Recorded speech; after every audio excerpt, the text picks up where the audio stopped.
Nisokatra androany maraina tetsy amin'ny kianja Makiandota-penaka ny hetsika Fiarmada na ny foara iraisam-pirenena ho an'ny toe-karena eny ambanivohitra. Fampivondronana ireo tantsaha, mpiompy sy mpanao asa tanana ary mpandraharaha amin'ny tontolo ambanivohitra amin'ny mpanjifa ny hetsika Fiarmada. Toe-karena ambanivohitra miroborobo, arovan'ny fanjakana amin'ny loza rehetra miatra amin'ny asa famokarana. Io no lohahevitra amin'ity andiany 520 ny hetsika Fiarmada ity. Manomboka androany alarobia ary tohatra amin'ny 1 Aogositra ho avy izao ny hetsika Fiarmada. Trano eva miisa 500 ahitana ireo tantsaha-mpamboly, mpiompy sy ireo mpamokatra manerana any Madagasikara no mandray anjara amin'ity andiany 520 ity. Hita ao avokoa ireo sehatr'asa fampiroboroboana ny toe-karena eny ambanivohitra. Tsy misy vidim-pidirana ny hetsika. Nahitana fiakarana 500 ny vidim-bary raha ny nambaran'ny Banky Foiben'ny Madagasikara tao anatin'ny tatitra momban-draharaha toe-karena eto Madagasikara nivoaka ny talata teo. Efa tafiditra ao anatin'ny vanim-potoan'ny Asotra NF6 izao ka tokony hisy izany ny fihenam-bidin'ny vary. Talohan'ny vanim-potoan'ny valanaretina Covid-19 anefa dia hita fa nisy foana izany fidinan'ny vidim-bary izany rehefa fotoanan'ny ririnina toy izao, ho iatran'ny Banky Foiben'ny Madagasikara. Nanambara kosa anefa ity farany fa isan'ny antony mahatonga izany fiakarana izany ny ady izay miseho any Moyen-Orient. Iroso amin'ny fanaovana vaksiny faobe miaro amin'ny kitrotro ny Ministeran'ny Fahasalamam-bahoaka.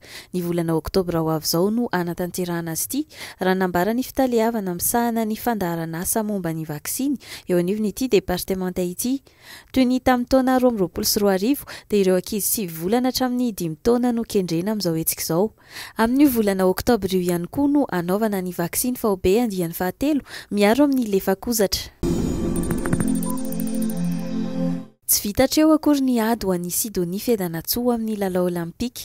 Mbola hanao hazakazaka fanavotana izy raha pitso izay mety ahatafiakatra azy any amin'ny dingana manasadalana eo amin'ny hazakazaka 100 metatra misy fefy. Taorian'ny lalao voalohany nataony androany dia 12 segondra sy 2:20 no nanaovany an'io halaviran-dalana io.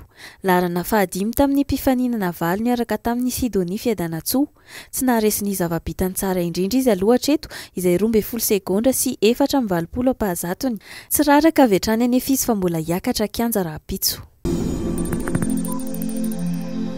Any Tunisia avokoa no tanterahana ireo lalao roa amin'ny andro voalohany sy andro faharoa amin'ny fifanitsanana amin'ny fiadiana ny amboaran'ny Afrika amin'ny baolina kitra na ny CAN 2025 izay andraisan'ny Madagasikara anjara.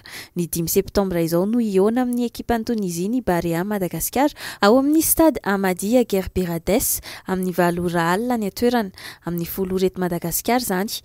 Ny 6 septambra kosa no hihaona amin'ny Koela Kante any Comore ny Barea ao amin'ny stade Amadia Gerberades ao Tunisia ihany amin'ny 10 ora any atoerana ary amin'ny 7 ora eto amintsika.